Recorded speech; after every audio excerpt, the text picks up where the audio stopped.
Mambo vipi wadau wangu, habari za majukumu. Leo nimewaletea tutorial nyingine tena ambayo ni muziki fulani ambao ulikuwa kama ni ile muziki ya kitambo iliyo hit sana.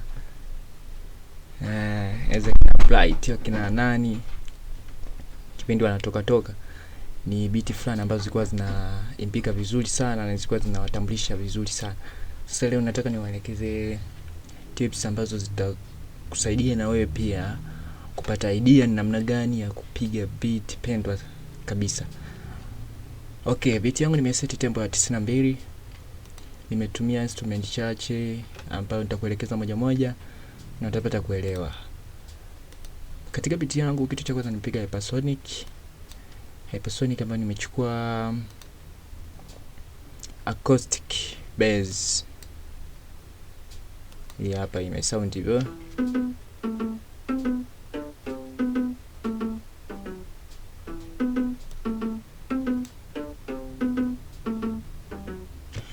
Utaisikia ime sound vipi katika beat.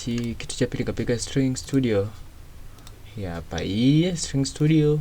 Kama hauna ni check ni kugei. Ina sound hivi.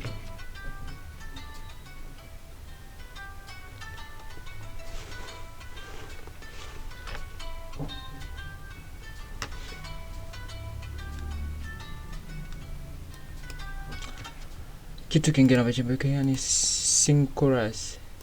Hii inatoka wapi? Hii hapa hii. Ni plugin ndani ya FL Studio. Ina sound hivyo.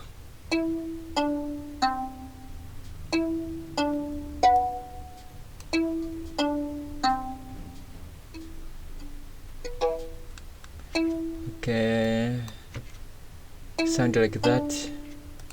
Kitu kingine napaka hypersonic ni ya pili hapa. Katika hypersonic nimechukua Velostab. Hizi ni brasses. Zimesound poa sana hizi, zimesound hivi.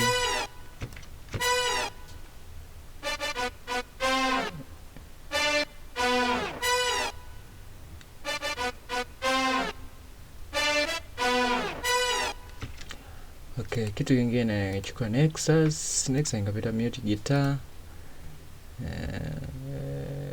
Ngoja. Katika Nexus yangu hapa nimepiga mute guitar, yes.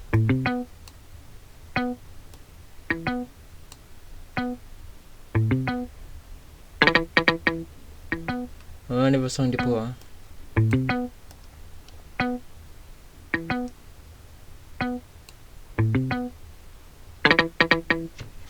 Sound poa sana. Kitu kingine nikapiga hypersonic tena.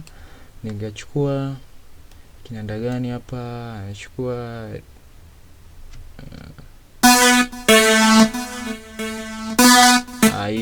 hii sijaitumia, sorry. Nikaja nikapiga bass fruit kwenye DX10 ambayo ina sound hivi. Ukiwa na headphone au na monitor speaker au subwoofer utasikia vizuri. Kitu kingine nikapiga morphine. Ina sound hivi.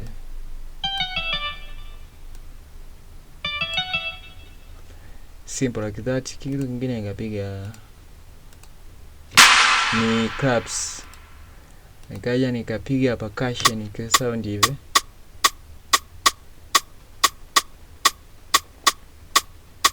Safi kabisa.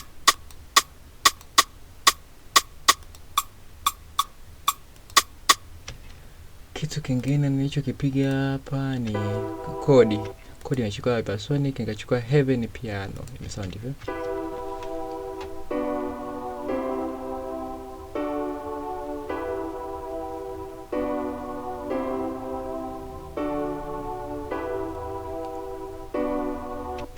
Kitu kingine nilichokipiga ni kiki for step. Kaya ngapiga kitu kingine nini? Kitu cha mwisho ngapiga Nexus. Nimechukua gitaa linaitwa drums guitar. Nika nishamaliza beat yangu, kama imeshakamilika, nikaipanga namna hii. Labda nikuachie usikilize sasa ni namna gani imesound. Usisahau kusubscribe, like na comment. Okay, bye bye.